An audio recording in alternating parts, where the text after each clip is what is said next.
ما عم يرد علي. طبعا ما راح يرد. ليش لا يرد بعد ما خلانا نروح على الفخ برجلينا؟ مو هو اللي اخذنا على الفخ، إرصاي هو اللي اخذنا كلياتنا على الفخ. فوق هيك كله بسببك. شو لك شغل هنيك؟ شو يعني شو إلي شغل هنيك؟ مفكر بتركك تروح تبوس ايد معلمك إرصاي؟ حتى انت ما تموت وما يموتوا الناس اللي هون مستعد بوس ايده. انت ريح حالك. مباتي، انت مع مين عم تحكي مثل الاولاد؟ معك انت، شو بدك تعمل؟ حاجة حكي فاضي انت وياه.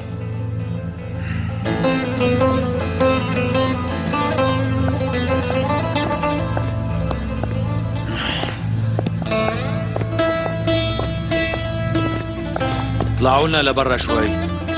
معلم طلعوا لبرا، بدنا نحكي بشغلة خاصة.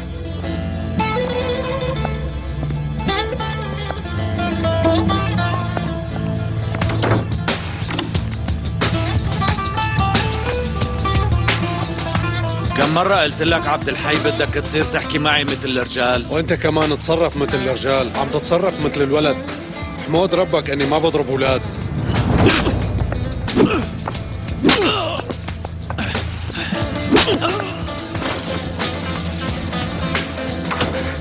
معلم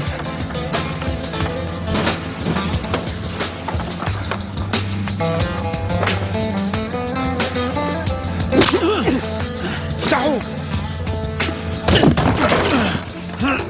لك شو باكل انت وياه؟ جنيتوا؟ ايدك عنده.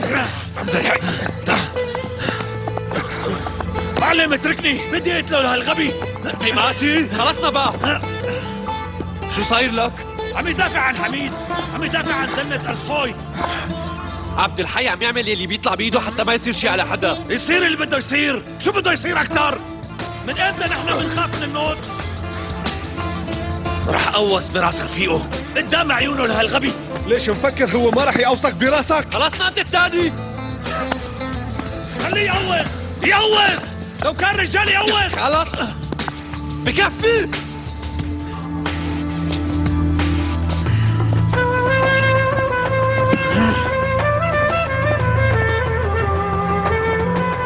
هلا راح معلم.